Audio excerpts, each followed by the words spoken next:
Well, I reckon you didn't do it then.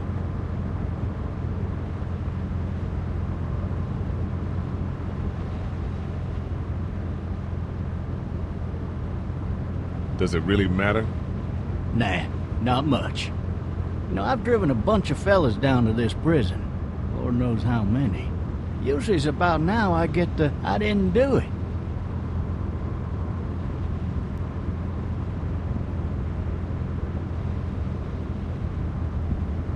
And what do you say?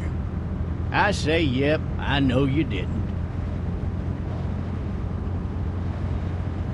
We got what looks like a 1091E near P3X285. All cars asked to keep on the lookout for... I followed your case a little bit, you being a Macon boy and all. You're from Macon, then? Yep, came up to Atlanta to be a city cop in the 70s. I always wanted to work a murder case, like that senatorial mess you got yourself mixed up in, with all due respect. A real shame, that is. Hell, the whole family used to be regulars at your folks' drugstore right in downtown. Still there? Sure is. Good. Be advised, medical personnel en route to Hartsfield. Any of that seem important to you? All of it, but that box never shuts up. Sit in this seat and pay too much attention and you'll drive yourself crazy. I got a nephew up at UGA. You teach there long? Going on my 6th year. You meet your wife in Athens? You want to know how I see it?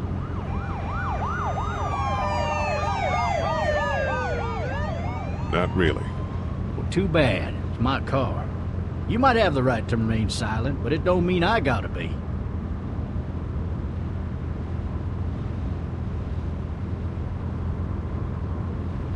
Regardless, could be you just married the wrong woman.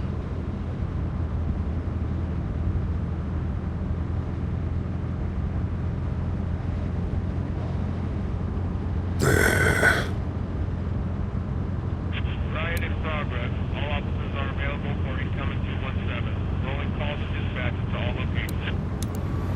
You'll have to learn to stop worrying about things you can't control.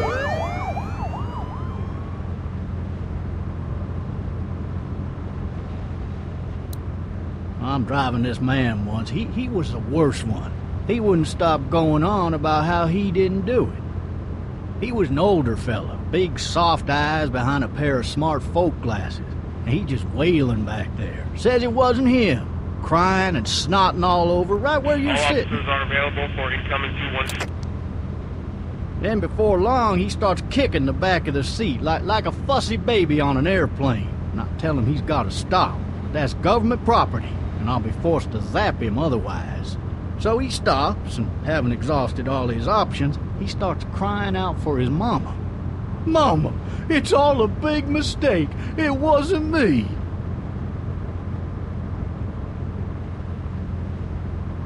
So did he do it? They caught the fucker red-handed, stabbing his wife, cutting her up as the boys came through the door. He sits in my car screaming bloody murder that it wasn't him. I think he actually believed it himself. It goes to show, people will up and go mad when they believe their life is over. I got another good one for you. This one's a little bit less depressing and a bit more hilarious if I do say so. Watch out! This other time...